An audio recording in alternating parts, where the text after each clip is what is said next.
జీనబాడులో విషాదం జరిగింది. రైవాడ డ్యాంలో పడవ బోల్తా పడిన ఘటనలో ముగ్గురు మృతి చెందారు. గల్లంతైన ఇద్దరిలో ఒకరి మృతదేహాన్ని గుర్తించారు.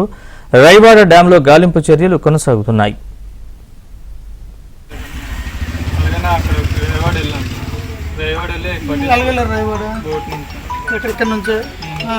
బోట్ నుంచి వెళ్ళేసి అటు నుంచి వచ్చేసాం.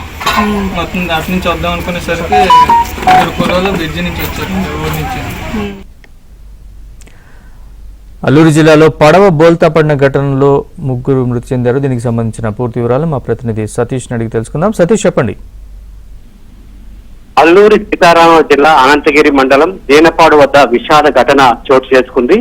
రైవాడ జలాశయంలో స్థానికులు నాటుపొడ బోల్తా పడి ముగ్గురు గల్లంతైనట్లు వెంటనే సమాచారం అందుకుని వారిపైన గాలింపు చర్యలు చేపడుతున్నారు. అయితే ఇప్పటి వరకు మనకు అందించిన సమాచారం వరకు జీనపాడు గ్రామానికి చెందిన గంజి జీవన్ మృతదేహం లభించింది. ఫారెస్ట్ వాచర్ గా పనిచేస్తున్న అప్పలరాజు, రమేష్ కోసం గాలింపు చర్యలు చేపడుతున్నారు.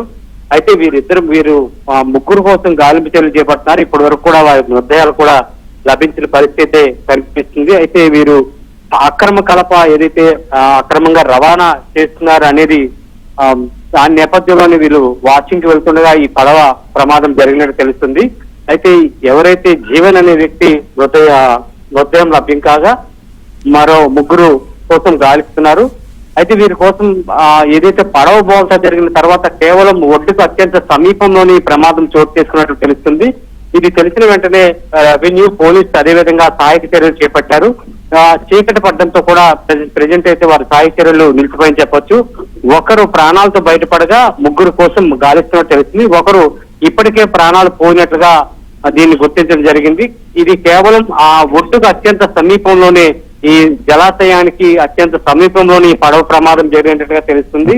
అయితే ఈ విషయం జరిగిన వెంటనే పోలీసులు సమాచారం అందుకున్న వెంటనే వారిని కాపాడే ప్రయత్నం చేసినప్పటికీ కూడా అప్పటికే ఒకరు మృతి చెందినట్లుగా వారు గుర్తించారు. మిగతా వారి కోసం గాలింపు చర్యలు చేపడుతున్నారు.